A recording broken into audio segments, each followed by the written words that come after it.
बिस्मिल्लाहिर्रहमानिर्रहीम। अस्सलाम वालेकुम जी व्यूअर्स, कैसे हैं आप? उम्मीद करती हूँ ठीक होंगे। मैं भी अल्लाह पाक के करम से बिल्कुल ठीक हूँ। तो आज मैं रेसिपी लेके आई हूँ सरसों के साग की, जो कि बहुत ही मज़े का बनता है। ये सर्दियों की सौगात है और ये पंजाब की पहचान है। तो ये देखें, सरसों का साग मैंने 3 किलो साग लिया है और 1 किलो मैंने पालक ली है। तो मैं आपको अब दिखाने लगी हूँ कि बताने लगी हूँ कि सरसों का साग बनाते कैसे हैं। बाकी सारा साग मैंने बना के रख लिया है। ये 2-4 गंदलें मैंने रखी थी, गंदल कहते हैं पंजाबी में साग को। और ये देखें, इस तरीके से ये लंबी लंबी गंदलें हैं इसकी। और ऐसे हमने बनाना है कि एक पत्ता उतार लिया है मैंने साइड से, लंबे वाला ये मैंने नहीं डालना, और एक और पत्ता उतारेंगे ये साइड वाला।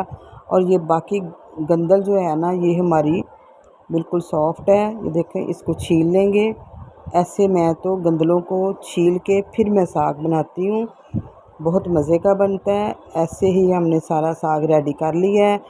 अब ये बाकी जो 2-4 गंदले रह गई हैं, ये भी मैं आपको दिखाती हूँ कि ये देखें, ये पत्ते हैं जो साइड से मैंने उतारे थे गंदलों की साइड से। ये नहीं हमने डालने, लंबे लंबे पत्ते हैं, ये इतने अच्छे नहीं इनका टेस्ट होता।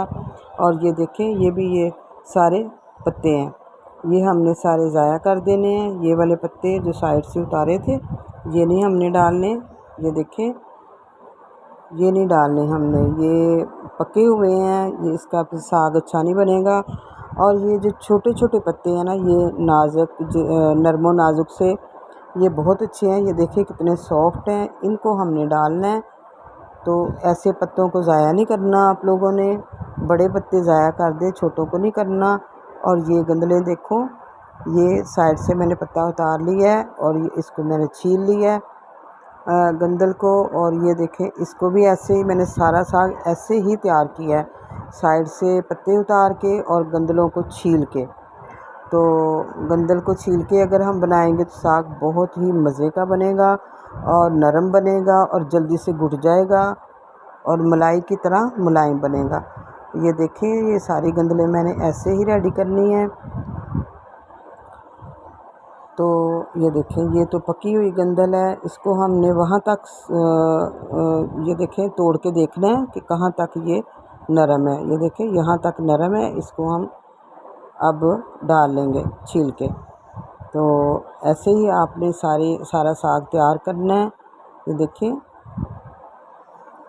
ये देखें, ये भी पकी हुई गंदल है, इसको भी हमने वहाँ तक तोड़ना है जहाँ तक ये सॉफ्ट है। तो यहाँ तक सॉफ्ट है तो हमने ये डाल लेनी है छील के। तो ये भी नाजुक ही है, नरम ही है, इसको भी हम छील के डाल लेंगे ऐसे, इस तरीके से। हाँ जी, ये देखें, इसका भी पत्ता उतारना है। ये भी गंदल पकी हुई है, इसको भी हमने वहाँ तक तोड़ना है जहाँ तक ये सॉफ्ट है। यहाँ तक ये सॉफ्ट है, ऊपर से पकी हुई थी। ये देखें, ऐसे छील लेना हमने। ऐसे ही सारा साग हमने तैयार किया है। इसी तरीके से आप भी बनाइएगा साग को। और ये देखें, हमने ये जो पालक है इसको भी हमने बना के रख लिया है। तो अब हमने सिर्फ ये करना है कि इसको हमने बारीक बारीक काट लेना है, साग को भी और पालक को भी। कुछ लोग दातरी से काटते हैं, कुछ मशीन से, कुछ छुरी की मदद से।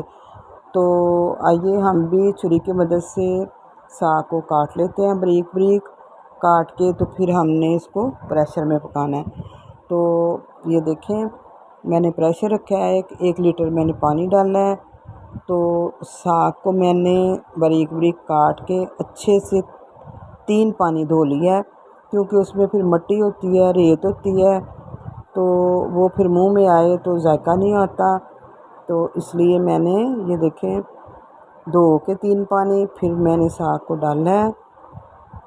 तो बाकी भी साग हम ऐसे ही इसी तरीके से धो के 3 पानी तो शामिल करेंगे प्रेशर में।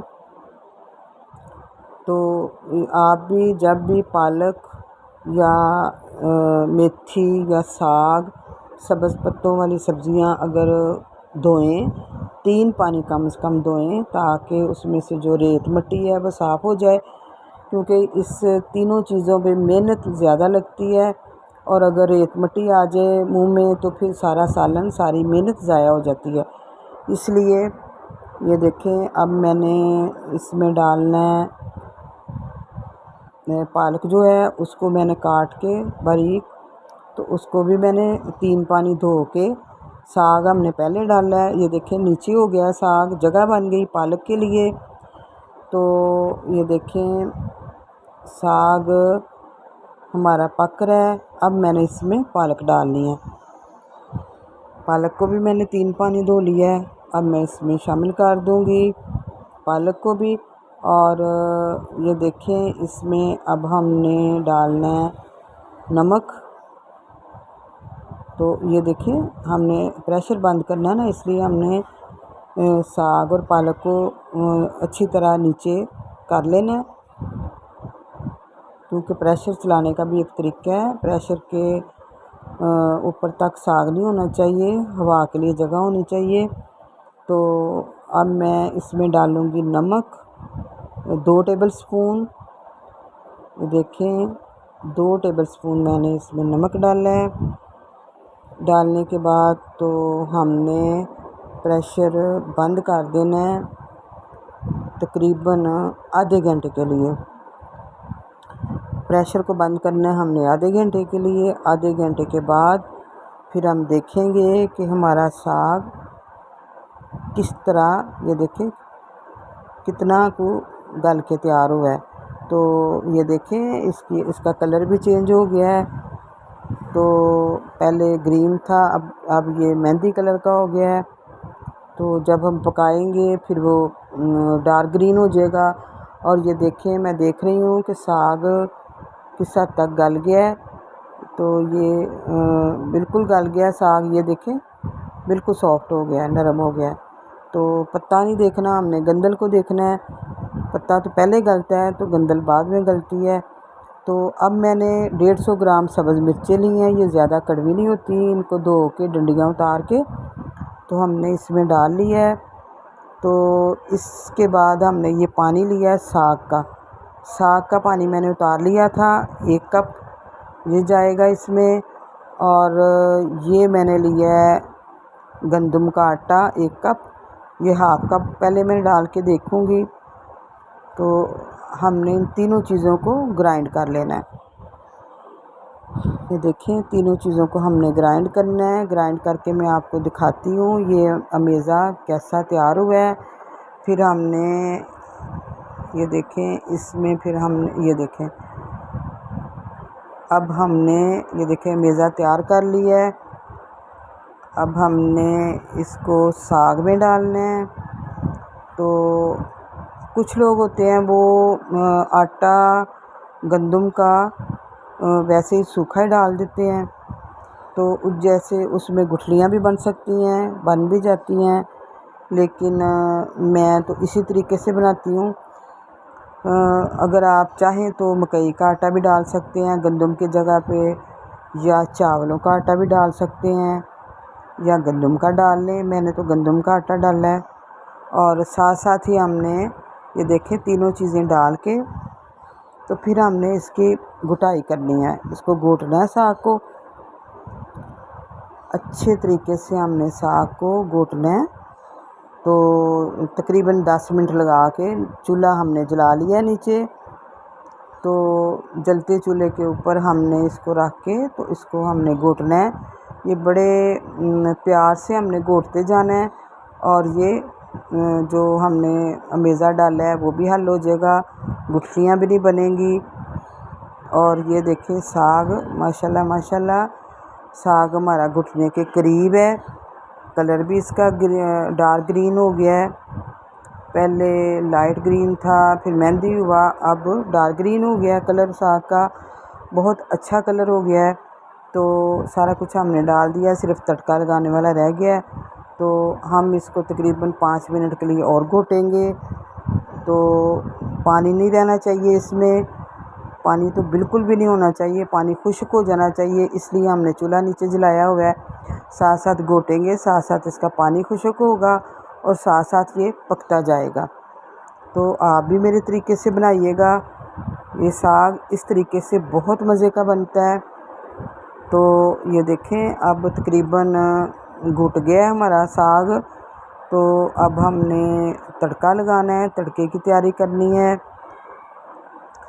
और ये देखें, हमने तकरीबन 15 मिनट इसको चूल्हे पे रख के तो घोटा है। कुछ लोग होते हैं वो ग्राइंड कर लेते हैं साग को, लेकिन मुझे नहीं पसंद ग्राइंड वाला। तो वो फिर उसमें और पालक में, जो पालक गोश्त होता है, साग में और पालक में इतना तो फ़र्क होना चाहिए ना कि ये साग खा रहे हैं हम या पालक खा रहे हैं। तो ये देखें, तकरीबन ये घुट गया है हमारा साग। अब हमने इसका तड़का तैयार करना है। 1 कप मैंने ऑयल लिया है, फ्लेम को हमने ऑन कर लिया है। और ये मैंने इसके लिए छोटा 1 प्याज लिया है, उसको बारीक काटा है। और 15 से 20 मैंने लहसुन के जवे लिए हैं। तो 1 टुकड़ा मैंने अदरक का लिया, उसको लंबा लंबा काट लिया है। तो अब हम पहले प्याज डालेंगे, इसको हाफ़ फ्राई करेंगे। तो हाफ़ फ्राई करने के बाद फिर हम इसमें लहसुन डालेंगे। अभी नहीं हमने डालना, स्टेप बाय स्टेप हमने तीनों चीज़ों को फ्राई करना है। अगर हम इकट्ठा डाल देंगे तो फिर कुछ चीज़ें डार्क हो जाएंगी, कुछ लाइट रह जाएंगी, कुछ जल जाएंगी, कुछ कच्ची रह जाएंगी। इसलिए मैंने स्टेप बाय स्टेप इसमें चीज़ें डालनी हैं। तो हाफ़ फ्राई जब ये प्याज हो जाएगा हमारा, फिर हमने इसमें लहसुन डालना है।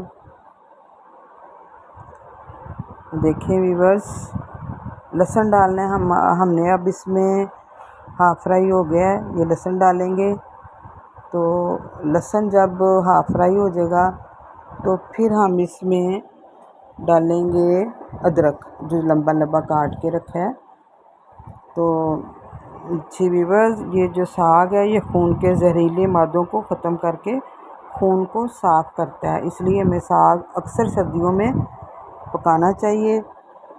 तो इसकी ये तासीर के लिहाज से गर्म और खुश्क होता है।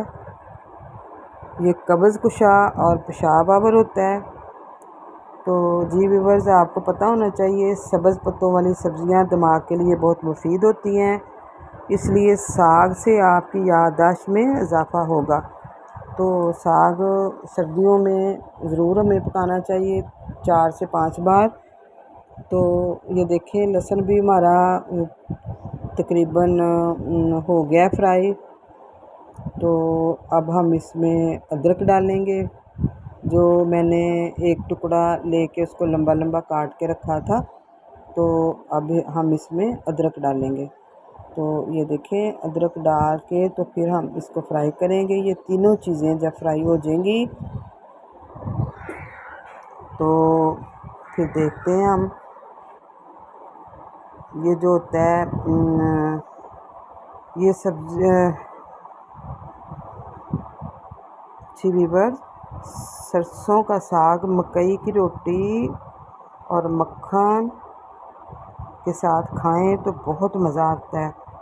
आप गंदम की रोटी के साथ भी खा सकते हैं और मकई की रोटी के साथ भी, चावलों की रोटी के साथ भी और चावलों के साथ भी, हर तरह से ये साग बहुत मज़े का लगता है। इसमें मैंने 3 रेड मिर्चें डाली हैं जो कि खुश्क थी, और 1 सब्ज़ मिर्च को मैंने 4 हिस्सों में डिवाइड करके वो डाला है। तो तड़का हमारा तैयार हो गया है। अब हमने साग के बीच में इस तड़के को डाल देना है। ये देखें कितनी अच्छी लुक आई तड़के की। इस तरीके का होना चाहिए, ज़्यादा जला हुआ भी नहीं होना चाहिए, फिर वो कड़वा लगता है। तो ये देखें, तड़का हमने डाल दिया साग में। तो अब हम इसको अच्छे से मिक्स करेंगे, तड़के को साग के बीच में। ये देखें, इस तरीके से हमने साग को तड़के के बीच में, ये देखें माशाल्लाह माशाल्लाह कितना ज़बरदस्त बन के रेडी हुआ है हमारा ये सरसों का साग। तो ये देखें, तड़का भी हमारा लग गया है। तो अब हम आपको डिश आउट करके दिखाएंगे।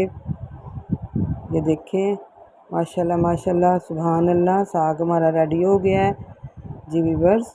अगर आपको ये मेरी वीडियो अच्छी लगे तो लाइक करें, शेयर करें और मेरे चैनल को सब्सक्राइब करें।